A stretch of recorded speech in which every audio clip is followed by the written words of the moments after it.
Whoa,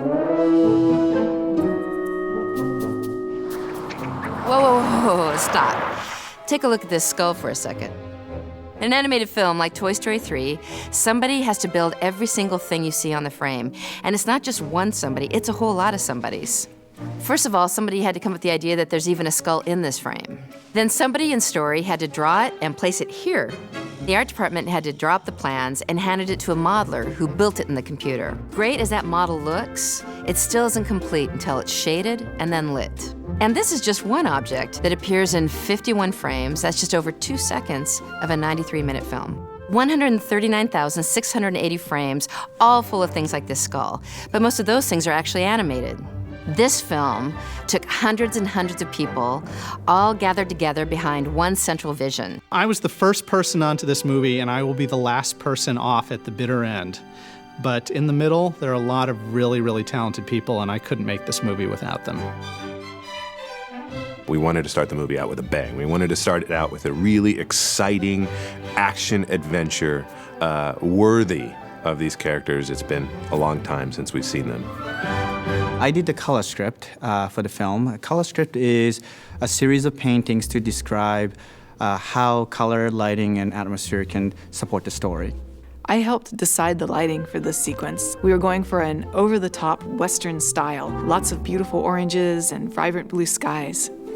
For Western opening, we wanted to design simple, monumental buttes and a big, big sky. I thought it would be fun to actually take cues from the wallpaper in Andy's bedroom and create very realistic-looking clouds, but styling them to echo very much the wallpaper in Andy's bedroom. I painted hundreds of clouds for this sequence. I animated the potato heads on their getaway, enjoying the loot in the car. I did a simulation of coins filling the trunk of the car and flowing through the hands of characters. I lit this shot. The challenge was you don't really see the Buzz Lightyear flying from the sun in the daily life. So I used my imagination to light the shot. The laser isn't too complicated, it's just a red tube that I made glow. The effects department creates anything that moves that the animation department doesn't take care of. For example, dust, which would be too hard for the animation department to do. I've done a lot of dust in my career. I made this dust right here. So this is where I held on the board just a bit too long to give it a little cartoon physics so the characters hang in the air before they fall. My job was to decide where to put the camera and which angle will best tell the story.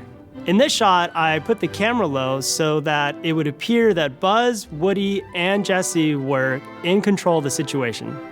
Reach for the sky! Most of the dialogue in this sequence is referencing dialogue from the original Toy Story. Reach for the sky! So that you'd get the sense that Andy played similar games all through his childhood. With Mrs. Potato Head's nunchucks, we have to decide what they are. Where do they come from? Are they wood with a steel chain? How do they behave? Someone's going to design them, someone's going to build them, and then animate them. So this, even on the smallest level, there's all these little design choices that have to be made. I animated all the characters in this sequence, but the hardest character would be Mrs. Potato Head because she does this awesome nunchuck move, and we wanted it to look like a Bruce Lee move, but it's really hard to make a potato head look like Bruce Lee. Right at 12, Lee likes to eat lunch, and so we make sure that it's up in his office and that he can just take a break and eat. Mostly eat the same thing every day. He likes a grilled chicken, sometimes in the form of a sandwich, but always a steamed broccoli. He loves steamed broccoli. I did the storyboards of Slinky coming down the mountain. We wanted it to feel bigger than life, this sort of big robot monster dog coming down the mountain to get into the fight with Jessie, Buzz, and Woody. Slinky's different because you have the two parts, and the Slinky itself in the middle feels like a third character. So you're not just having one character act and do its thing. You're actually having three parts work together as a whole.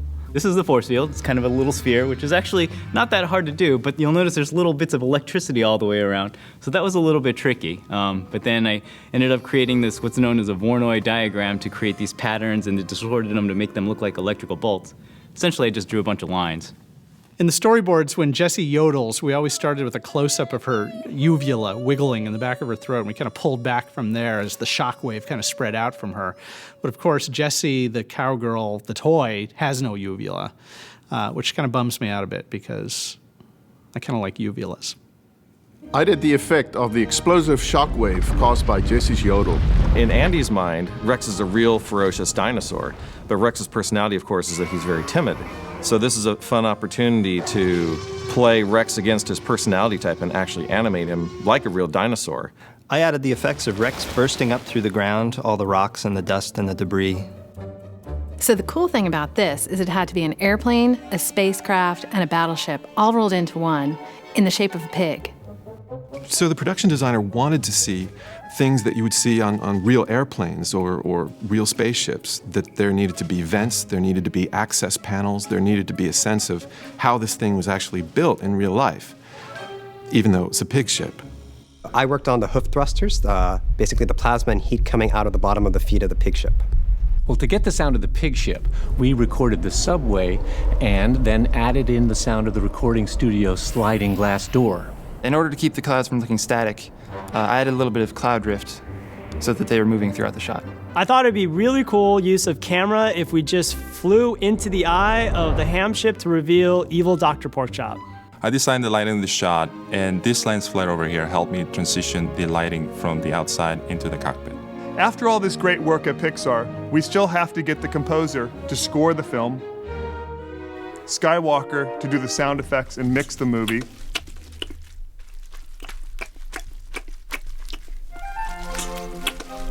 make film prints at the lab so we can bring the movie to your local theater, and translate into 42 different languages. Werden wir weggeschmissen? Nein, niemand wird weggeschmissen. These films are so huge, they actually don't work perfectly on paper. What really gets them done is the incredible collaboration and teamwork with the artists and the managers that get behind the director's vision and make it happen. It's a gorgeous thing to watch.